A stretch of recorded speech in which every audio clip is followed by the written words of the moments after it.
microbiome. And today we're talking a bit more widely about personalized nutrition. So we all have also done a session on genetics, on nutrigenetics. So these are my two areas of specialty.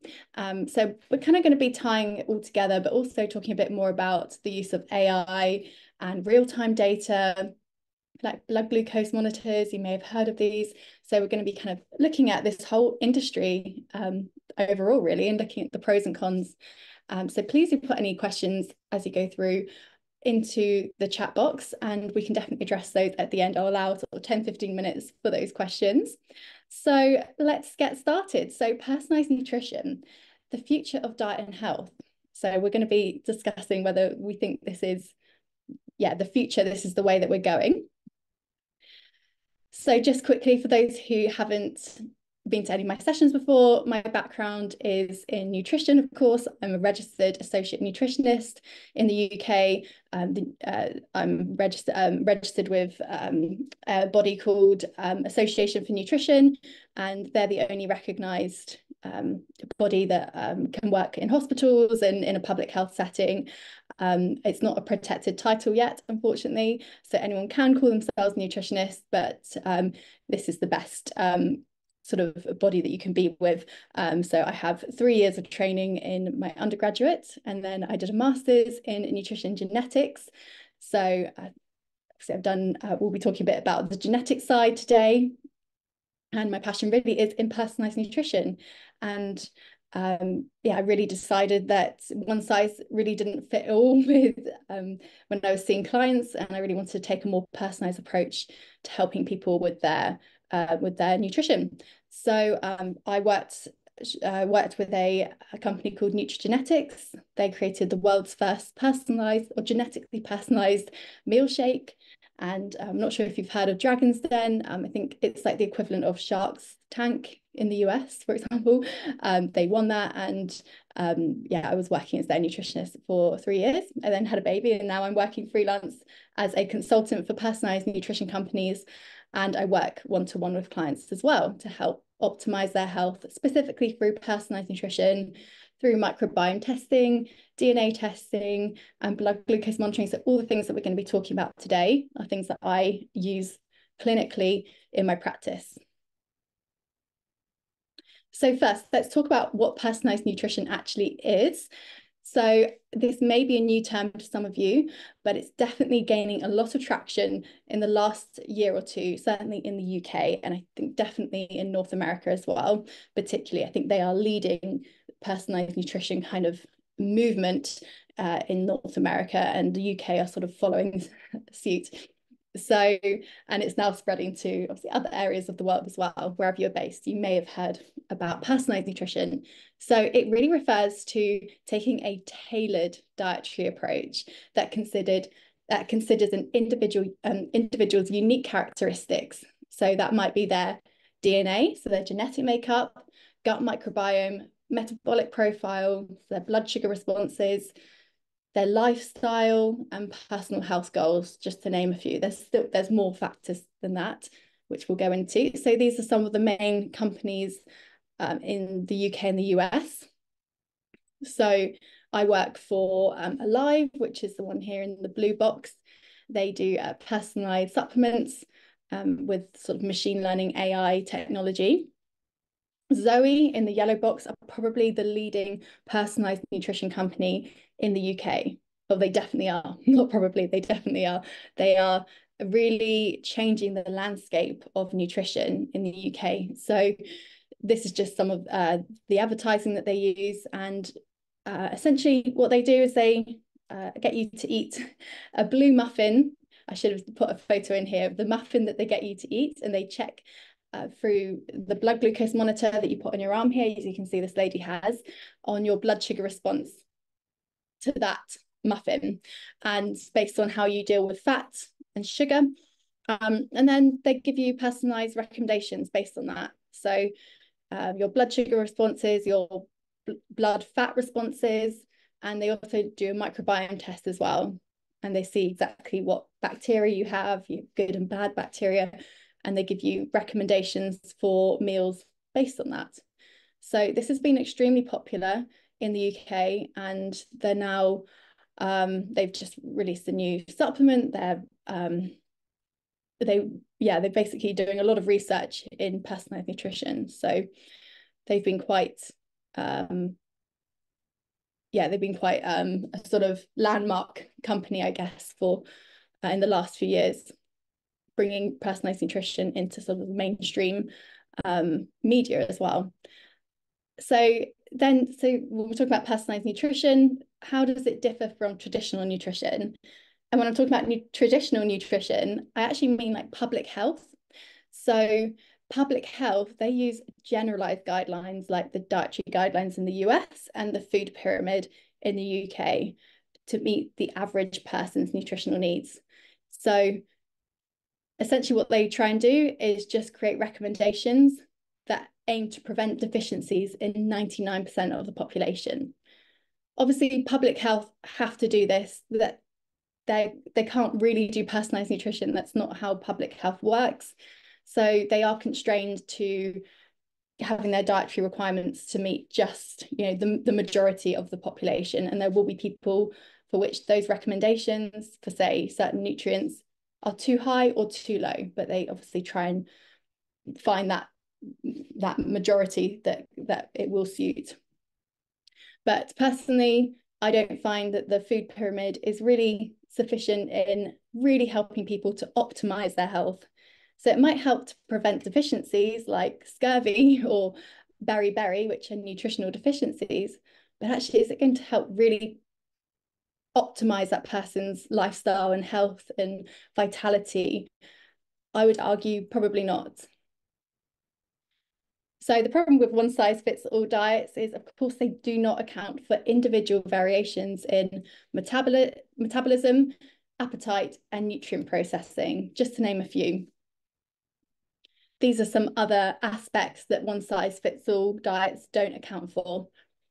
Obviously, where the person lives, how much pollution they're exposed to, their gut microbiome, their metabolism, DNA, whether they're male or female, obviously their socioeconomic status, how much exercise they do, their cultural upbringing, ethnicity, stress levels, an emotional state, mental health, their age, and of course, what kind of foods they eat generally. And there's even more aspects than this as well. These are some more aspects that we have, like their access to water and sanitation, healthcare services, how close they live to a supermarket, or perhaps they just have only convenience foods or fast foods nearby to them.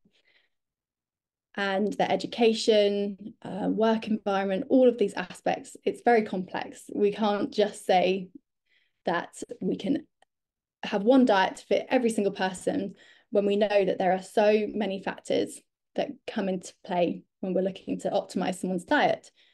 So personalized nutrition overall is gaining huge popularity this year, particularly. It's really taken the world by storm, I think. Now, it might be a bit biased because I'm in this industry, so I see a lot of talk about it. So it might not be that you've necessarily seen very much about personalized nutrition, but I think you will as time goes on, because you can see here that the global personalized nutrition market is set to boom really in the next 10 years. In 2022, it was worth 11.2 billion. And you can see how it's going to, or it's predicted to increase up to 45.9 billion in 2032. So as I've briefly covered before, the aspects of personalized nutrition include dietary habits, genetics, microbiome, metabolism, the phenotype, which is actually whether someone's male or female, their age, their health status, and environmental and social context, and exercise. So the main different aspects of personalized nutrition that we're going to talk about today are genetics, microbiome, and metabolism. So first, talking about genetics, I'm not going to spend too long on each one and go kind of too much into the science side, but this is something that I do a lot with clients, so I know the main benefits of DNA testing are basically that we know the individual response to certain foods like proteins, fats, and carbohydrates. We all process them slightly differently depending on our genetics. So some people have a very high sensitivity to carbohydrates, for example, and those individuals are probably going to struggle to lose weight and keep weight off a little bit more than others. Also, some people have markers in their DNA that mean they need more vitamin D, for example. So it is extremely useful information that we can find out, and the test only has to be done once because our DNA doesn't change.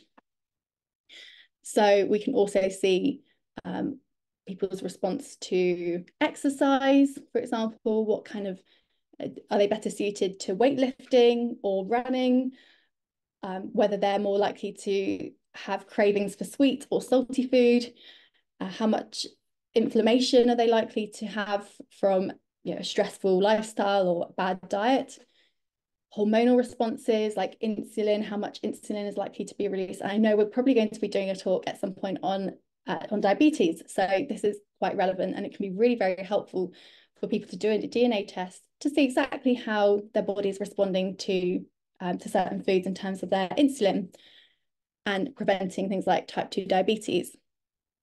And also how hungry people feel. Some people really do feel a lot more hungry from eating the same foods than other people would. So all of these factors come into play to really help us build a full picture of someone's kind of the difficulties they might have, for example, with weight loss. We can see that there might be more challenges for other people, and it can really help people understand maybe why weight loss has been more of a challenge for them in the past. And we know from research that it actually does help them stick to those recommendations for longer when they know that they're personalized to them. So just a bit of the science here is that with nutrigenetics, we're looking at that 1% difference in the DNA code. So we are basically all identical genetically. That 1% difference is really critical. And it's that 1% difference that tells us those responses to different foods, and they're called single nucleotide polymorphisms. As you can see in this diagram here, it's literally just one letter change can impact how a protein is made or not made, or an enzyme is made or not made, and the downstream effect of that. So this is just an example of the report that I use for my clients and the process that we use. It's a very non-invasive test, which is also really great. All you have to do is just take a saliva swab and you get the results back within a week or less than a week. And we have a consultation to go through what these results mean for them. And the great thing is, yes, you don't have to retest for this. So you can see the micronutrients are at the top, so the vitamins and minerals, and the macronutrient responses there are below that. And then we also look at food sensitivities like lactose and gluten, and your caffeine response as well, which can be very interesting. So whether you're a fast or slow metabolizer, whether you should have caffeine only in the morning or you can handle it in the afternoon. It's very interesting results that we can get. The only problem with genetic testing is that it is quite new. So there's so many hundreds and thousands of different genetic markers, and we're only just discovering the ones that are really critical, and there may be ones that we don't know still. So the problem is there's no regulations. Any company can test for any gene markers that they want. They don't have to be put through any kind of rigorous selection process. And there's concerns over data safety. So 23andMe have been quite well known for having data breaches of their users. So there was a recent one in February this year on 6.9 million users had their genetic data leaked. And people are concerned about this. People think that you're going to sell their genetic data to insurance companies. You can't do that, but there are problems that have happened. And yeah, there definitely needs to be more regulations here. And also, it's quite complicated. Not everyone's going to understand how genetic testing works, and to break it down into simple language is quite challenging. And then microbiome testing. So what can we find out from a gut health test or a microbiome test? Well, individual response to food is really where it's going at the moment. The interesting thing is that we've done studies, I say we, researchers have done studies to find individual response to food in twins. So even though they have the exact same genetics and DNA, their individual response to food is very different. And so we can only put that down to the fact that they have different microbiomes. So twins only share 30% of the same microbiome. I think I gave that fact a few weeks ago. Don't know if any of you remember that one. So how one person reacts to a bowl of porridge will be very different to the next person, potentially. So this is where that really useful information comes into play. We can also see what kind of beneficial bacteria they have, and we can be really specific with advising on probiotics that will help them specifically. So rather than just saying, oh, here's some probiotics, which actually they might already have enough of those particular strains of bacteria in their guts, but we can be very targeted when we do a microbiome test. And we can see how much bad bacteria they have as well. So this is called dysbiosis. I don't know if any of you remember that as well, where we have too much bad bacteria and not enough of good bacteria. We can look at immune markers, how much inflammation is going on. This is very important information. If people are dealing with any kind of health conditions, we need to try and get inflammation down sometimes so we can see how much inflammation is going on in the immune system from this stool test. Yeast overgrowth and parasites, also very interesting and useful information. And fat and protein digestion, sometimes people really aren't metabolizing either of those properly, and that can cause lots of digestive issues. Again, pancreatic enzymes. I've had a few clients recently who have had terrible IBS, and actually we figured out that they didn't have enough of these enzymes to help break down food. So then what's happening is the food ferments in the digestive system and causes all this bloating. And yeah, inflammatory, I spoke about that earlier, inflammatory markers. So this is an example of the test I use. I know it's very complicated looking. So this is the gold standard microbiome test globally, and it's only accessible through a practitioner. So my concern is that a lot of people are doing microbiome tests that aren't very good, and the best ones can only be accessed through a practitioner, which not everyone's going to be able to do. So you can see the kind of information here. It looks quite complicated, but for myself, who has been trained in what these tests mean and how to interpret the results, they absolutely changed the game with a lot of people. We really can get to the root cause of what's going on. So I love to do this test. And then metabolism and real-time data. So now we're talking a bit more about the kind of blood glucose side of things. And yeah, this is something I don't use as much with clients, because personally, I don't find it necessarily as useful, but it really depends on the client. So continued glucose monitors, or CGMs, they're really gaining huge popularity at the moment, thanks to companies like Zoe. And essentially, they're exactly what a type 2 diabetic or type 1 diabetic would have in their arm. And you get instant feedback of how the food you're eating is affecting your blood sugar. So I did this a few weeks ago. I tested my blood sugar out, and it was actually very interesting. I have to say, I did learn quite a lot from it. I learned that having a breakfast without any protein in really spiked my blood sugar quite rapidly. So I did find it very interesting to actually see that data, you know, in front of me on a screen. I couldn't dispute it, and I think that could be very motivational for some people, because it's all very well telling people you need to have protein with your breakfast to stop your blood sugar spiking and have energy in the afternoon, and it's another thing for them to actually see that data really in front of them. So I do think it has some use, but perhaps some people get a little bit maybe obsessive with this data, and they can perhaps take it a little bit too far, and then they really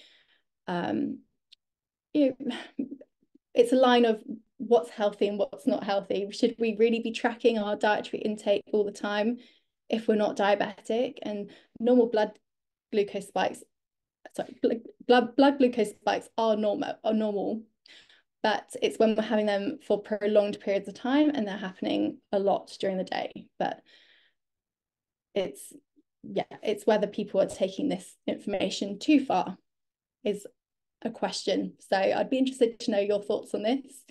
Let me know in the chat box if you have any thoughts on this or if you've done it yourself.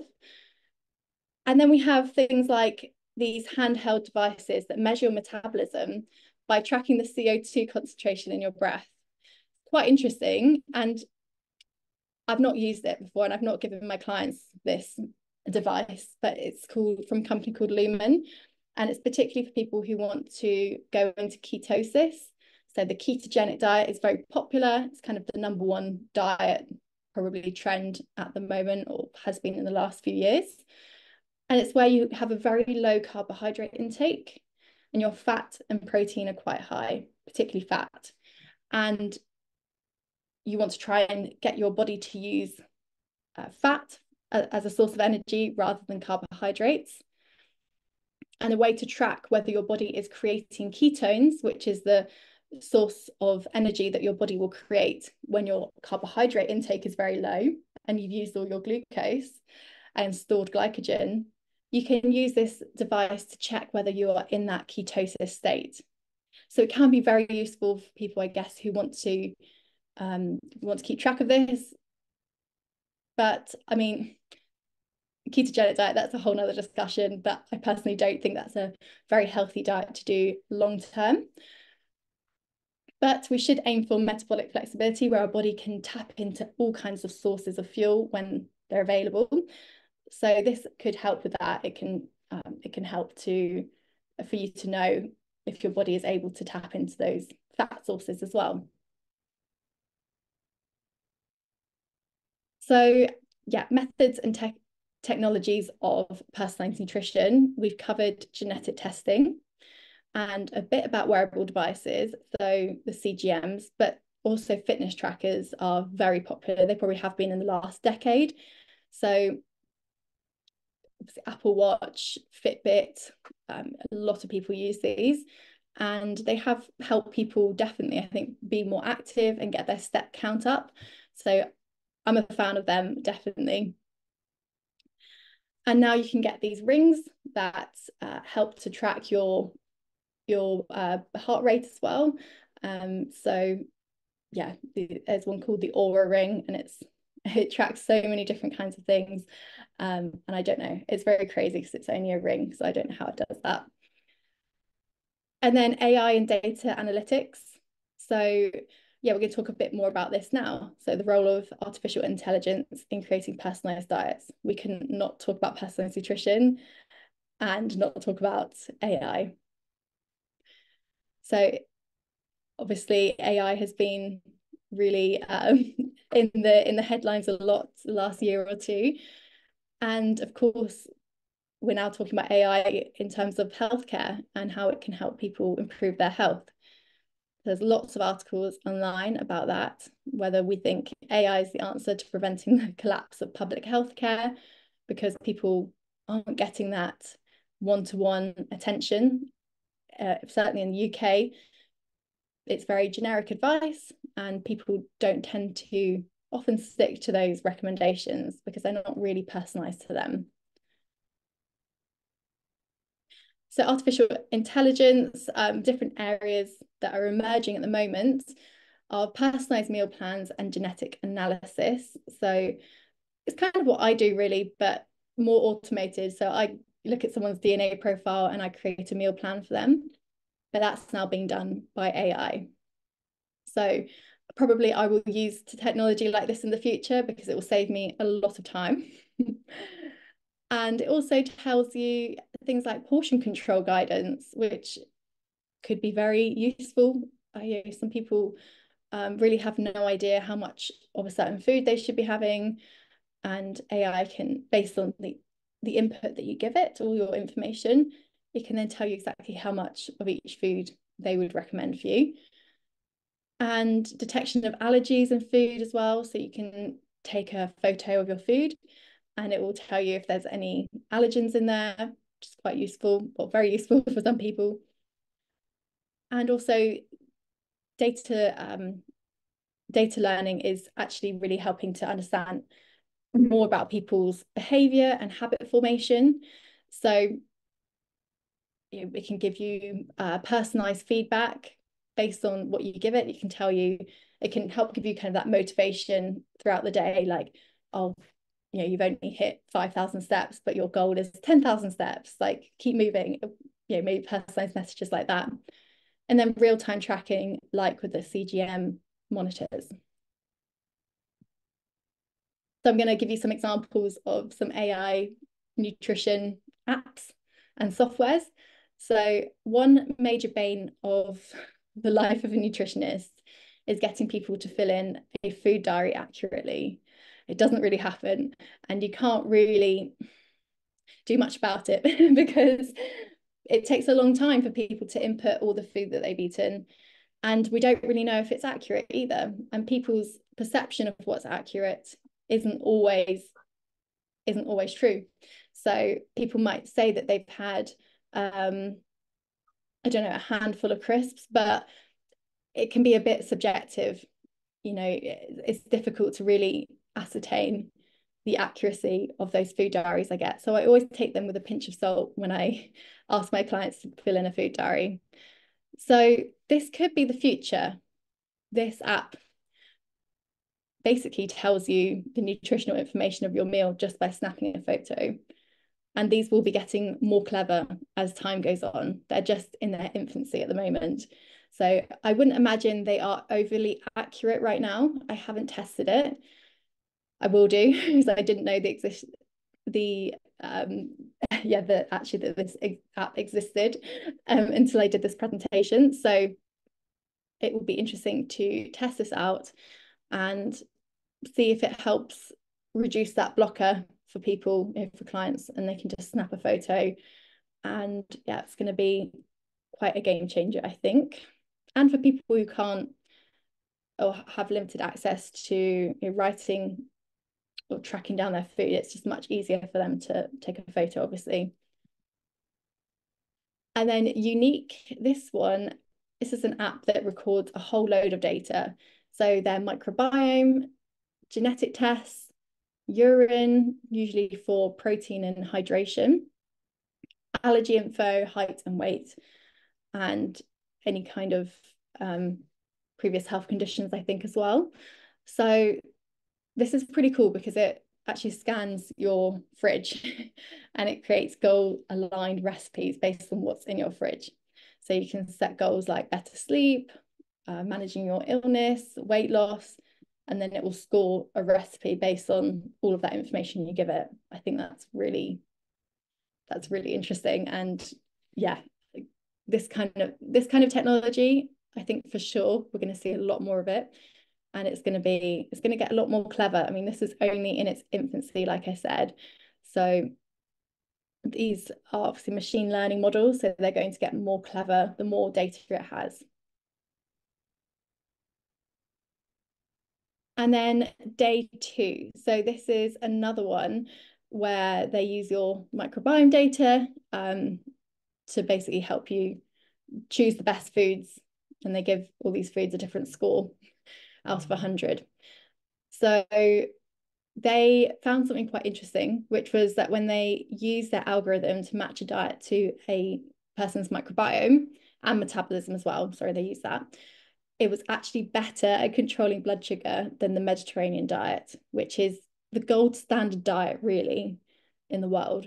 It's the healthiest, it's considered really the healthiest diet in the world. So that's very promising, absolutely. Obviously, there are major constraints to this kind of technology, that it's not going to be accessible to everyone. we'll get onto that in a moment. So personalized nutrition does have many, many benefits, and I'm very aware of them as a practitioner, of course, and I would be a little bit biased in saying that personalized nutrition has more benefits, I would think, than downsides. So enhanced metabolic health being a huge one. So we know metabolic health is a huge issue worldwide. It's I think it's predicted that is it like 2 in 3 people are going to have a chronic illness in the next few, like 10, 20 years. So it's really, it should be at the forefront of our minds that metabolic health is declining. And that includes all things like obesity, type 2 diabetes, hypertension, and cholesterol levels. And I might be missing a few there. But that all encompasses metabolic health. And another big one is motivation. So we know it's very well one thing telling your clients to do something, but it's a whole nother thing them actually doing it. So that's an issue that I have, every day with clients is they have motivation one day and the next they don't. So, and I'm not saying personalized nutrition is the answer to it, because I don't think we will ever always have motivation every day 24/7, but it has been shown that those who are given personalized nutrition advice, they generally stick to their recommendations for a lot longer, like the long term, and they have better outcomes in weight loss and other markers like cholesterol and blood sugar, all those kind of things. And it's really empowering as well for people to know that these recommendations are very precise to them and their unique biology.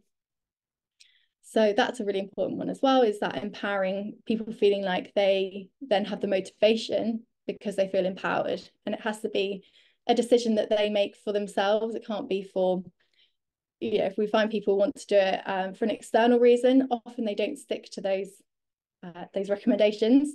So it's nice for them to have that intrinsic motivation within themselves. And again, improved glucose and insulin sensitivity, a bit like the metabolic health, it's just a nice byproduct that people will benefit from having those personalized insights. Better lipid profiles as well, reduced inflammation, and inflammation is huge in worldwide. It really is kind of one of the major issues with health or ill health, and things like autoimmune disease can often stem from inflammation. So something that we really need to focus on as well.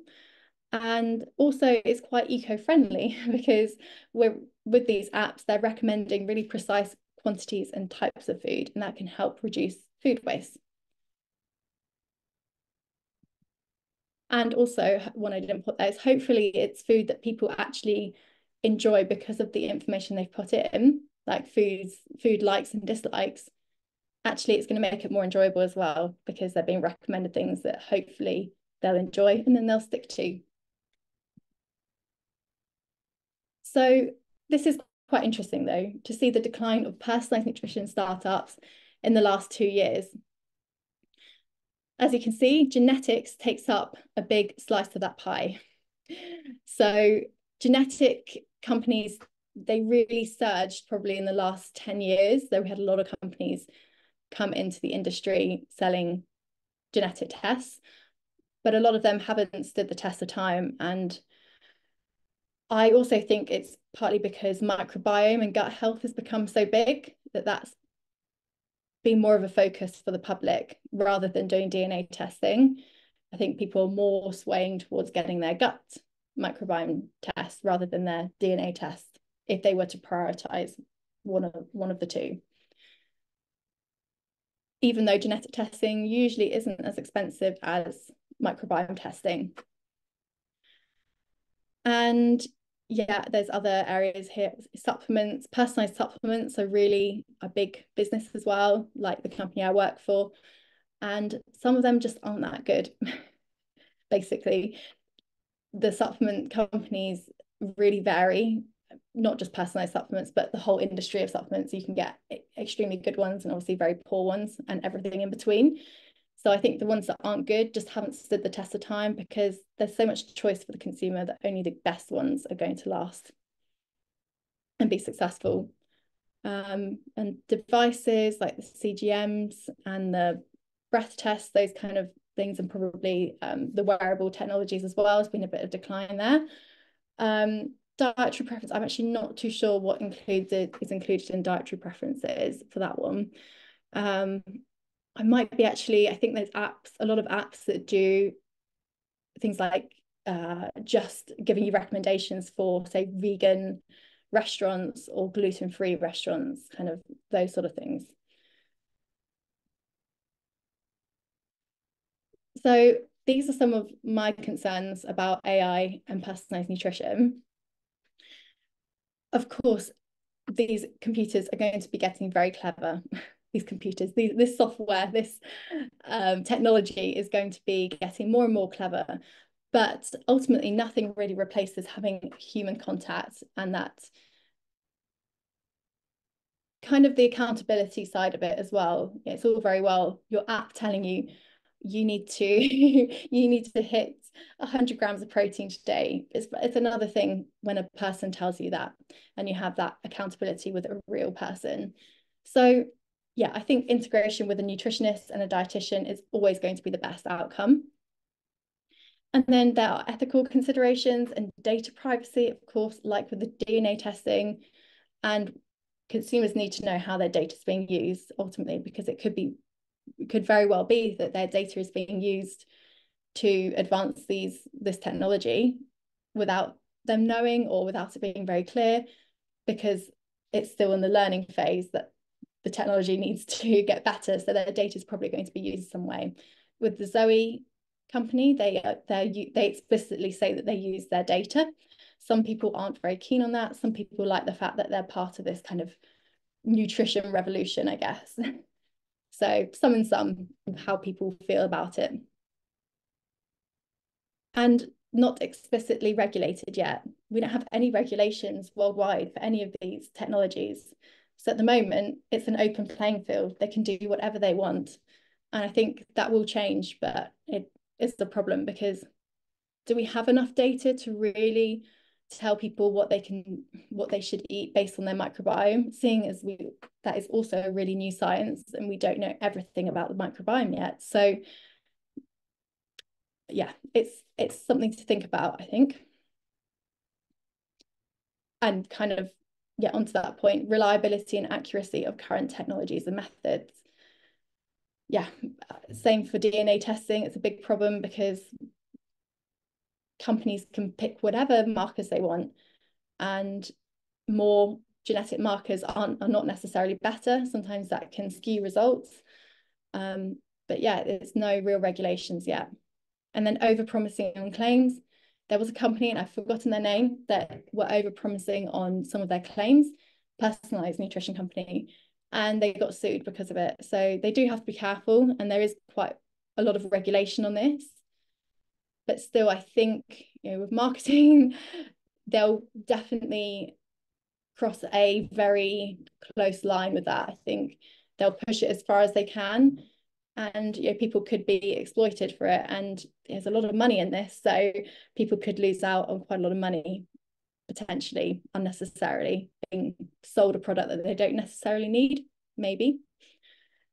And then could widen healthy inequalities, as only some can afford this. It's certainly very expensive. I think the Zoe to do the Zoe process is about £300 for the initial startup cost, and then you have to pay £50 a month maybe to use that app and continue using the glucose monitor. So not cheap, and it's going to be only accessible to a very small amount of the population. And then does it ignore just the basics of nutrition and health, the fundamentals of make sure you sleep for 8 hours, do 10,000 steps a day, manage stress, eat at least 5 of fruit or veg a day, those are the fundamentals, and we don't want to overlook them just for a fancy app that's going to give us all these exciting different things, and it's going to be like having a new toy, but actually are we forgetting what the fundamentals of nutrition and health are? And there's some articles that have come out recently like this about whether personalized nutrition programs are making people feel weird about food. I think I touched on this earlier about how some people could take it to the extreme. They could be really obsessive about looking at their blood sugar data when actually that energy would be better used elsewhere, and they don't need to be that obsessive about it. And that's something called orthorexia, where people are really obsessed with eating clean all the time, kind of clean foods. And yeah, and a lot of these people are generally pretty well. And it's a phrase called the wealthy well, that a lot of people who are already, doing most things right, probably 90% right, but they have, some disposable income. They think, oh, I'm going to do all of these different tests, but they were already doing fine. And the ones who actually really need it don't have access to them. So quite interesting to think about the pros and cons here. I don't know if you have any thoughts on this, pop them in the chat box and we can talk about it in just a moment. And yeah, personalizing stuff that doesn't matter, the trouble with the Zoe nutrition app. Most of these are about Zoe because they are, like I said, the #1 personalized nutrition company. And yeah, even the blood sugar diet trend has been a bit questioned by a lot of people recently, whether we need to be using these CGM monitors. Maybe we should just have them being used by diabetics, and actually we don't need, the general population don't need to be using them. And so yeah, coming into my last slide. So I'd love to know your opinion on the future of personalized nutrition, or if you have any other questions, this is an open space for us to discuss anything now. We have a bit of time, so please do let me know. I've allowed a little bit extra time for questions today, as we went over quite a while a few weeks ago. So I will finish up here, and so Antonella, if you'd like to open up the group for questions. Yes, as she said, if anyone has a question, you can use the hand reaction to leave the question or leave a comment in the chat. So